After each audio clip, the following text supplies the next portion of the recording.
It is an image that has continued to dominate Uganda's television screens. Images of powerful individuals in government sleeping as the president, the fountain of honor and commander-in-chief of the armed forces addresses the nation on critical issues that they are in charge of implementing.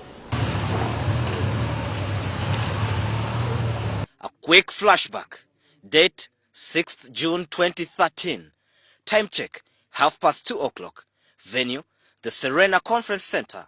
Occasion State of the Nation address, where the president is explaining government performance for the previous year as well as his plans for the next. Vice President Edward Sekandi, Prime Minister John Patrick Amama Mbabazi and his Deputy General Moses Ali are in another world, dozing the evening away, indifferent to what their boss is communicating. Not far away, Finance Minister Maria Chiwanuka as well joins the party, an incident quite strange and happens probably only in Uganda and a few other places. Had the president not been the one delivering the speech, okay, he would be sleeping too. These are the men and women that the president trusts to implement his vision of seeing Uganda transformed into a first world country in 50 years' time, and as such, many are raising questions on whether the decision of these top guns in government to sleep at such a critical hour does not affect their implementation as the nation continues to boast of terrible infrastructure, miserable roads, and yawning health facilities.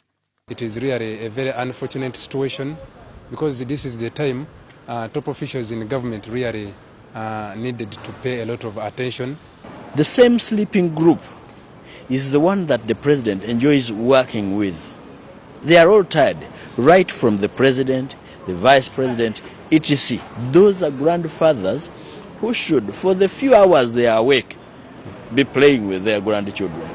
As political leaders, they spearhead the transactions in ministries that are supposed to translate into effective service delivery. Probably the reason why most technocrats have emerged as power blocks, dictating events in the ministries. Indeed, the president at some point blamed some officials for not doing enough, citing Ministry of Health on maternal health and issues to do with NADS that the president says must be rethought. Billions have been swindled from the Office of the Prime Minister, Ministry of Finance, Ministry of Public Service and other government agencies, and as such, a joke has emerged that the money is often stolen as the political leaders retreat to slumberland. You cannot expect life to be better. One with a sleeping president, with a sleeping vice president, with a sleeping cabinet. If you looked at the red paper today, the headline is, "They have slept again."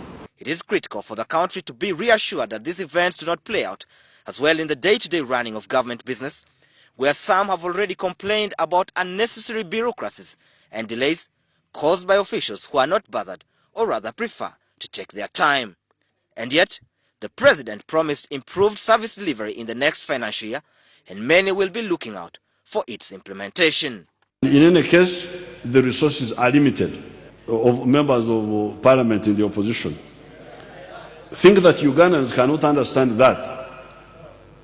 You think Ugandans have not read the book of Genesis to know that things take time? Promising is one thing, delivery is another.